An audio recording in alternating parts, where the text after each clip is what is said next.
Hi everyone, this is me, Panna. I guess I'm not introduced myself to you in my first video because it wasn't planned, and this is. So I am Panna. I live in Canada. This video is a continuation of my first video, which was about our RV vacation. I showed you guys around my RV. However, I did not go much into detail, so many of my friends, family have put in questions regarding the same. So I thought I should make another video for all of you, and also for whoever lands upon this video can benefit out of this. So our RV search was, we Googled, obviously, like anyone else. There were a lot of them around, and we sent out emails to them because none of the website would give you a price. So we sent in multiple requests. Only one of them got back to us, which was a pet-friendly company, because I do have a dog, so I wanted a pet-friendly RV. So this particular company was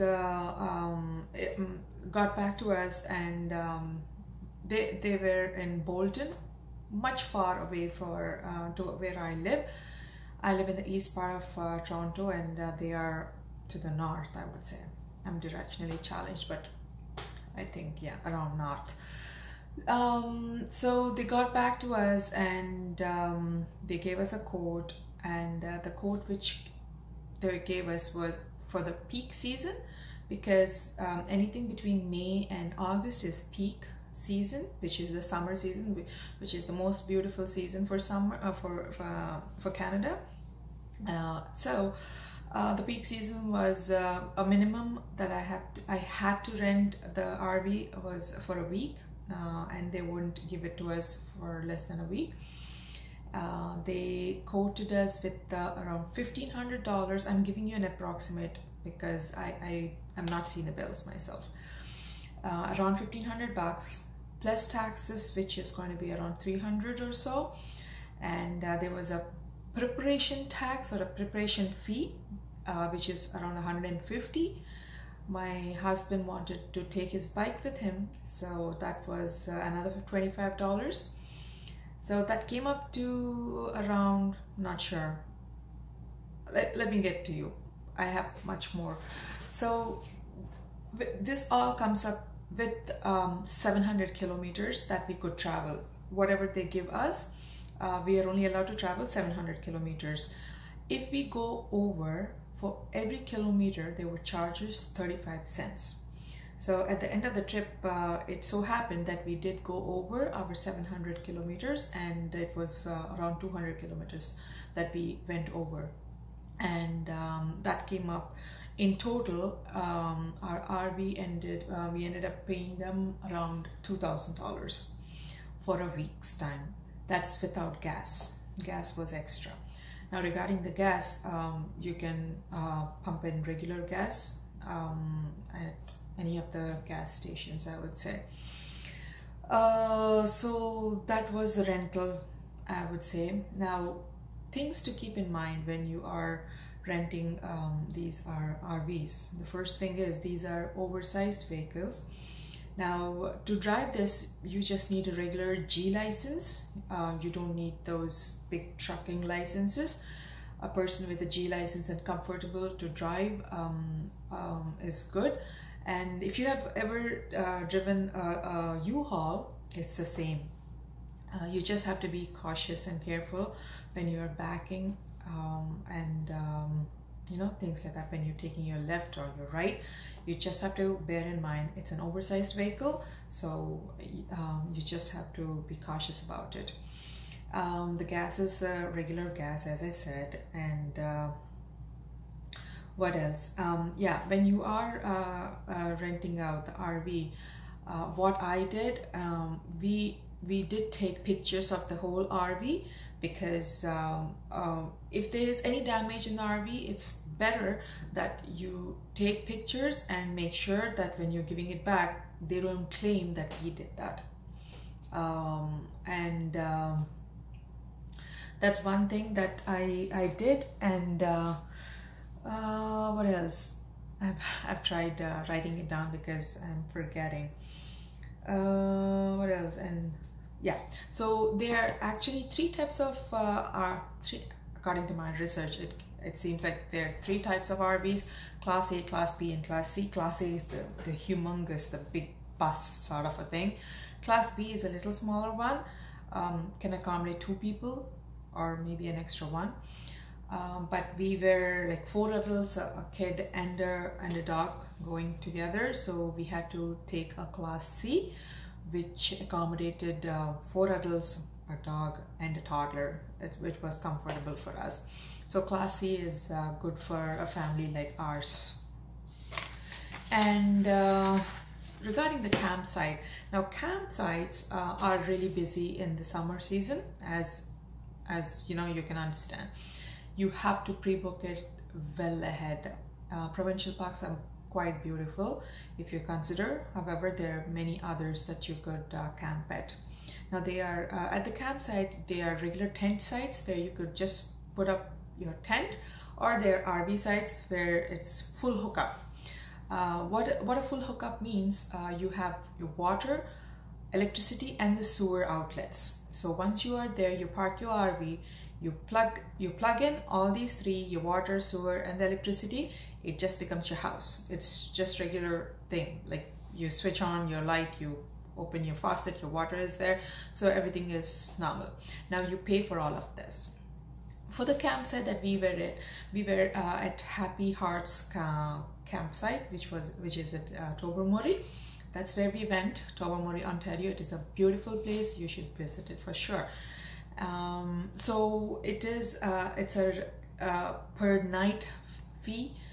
It was around $57 if I'm not wrong per night, and if they for a family. So when they say a family, it is a husband, wife, and a kid, or 2 kids at the max. Because I had my parents with me, they were charging extra per person, which was $15. So that's like $30 extra. So that's like $87 for our family per night. When you calculate that for the 5 nights that we were there, it was around $440 it costed it for the camping site. So that's about it for the camping site. What else I wanted to talk to you? Yeah, regarding the RV, they would try to sell you, you know, all companies try to upsell you. When you try to rent the RV, I did not rent the linen, I didn't rent the pots and pans. I said we are going to take care of our own stuff, because they're going to charge you exorbitant amounts for all of that, and I don't like using the other stuff too. So that's another thing. Tips is you always have to be cautious while driving, obviously, and I would say if it's possible, a backup driver is always good. Just in case of any emergency, you have a backup person to drive. That's one thing. Keep your emergency kit handy. You don't want to jinx it, but still it's always good to have an emergency kit, because in my trip we were all fine apart from my dog, who he was just too scared when we were going into the lake. He was jumping up and down because he thought we were drowning, and he hurt himself. He was bleeding on his feet, so I had my emergency kit, so it helped me out. So keep an emergency kit for yourself, it's always good. And what else do you need for an RV? The toilet papers. Make sure you don't use the regular toilet paper. There are special toilet papers, which is like 1-layered ones. You can find them. It was actually very hard for us to find, so we actually used the double-layered. We pulled out one paper and we had to use it. So yeah, make sure about that. Also, the RV that I showed you guys, it actually extends. There is a switch which extends. Once you park your RV, you just push a button and it actually extends, so there's much more space in between. So whatever you saw was when it was pulled in, but when in reality, when you put on the switch, it's like really huge. So it's a really big one. It was nice. So when you are driving, you're not plugged in with electricity, obviously, and everything runs with propane.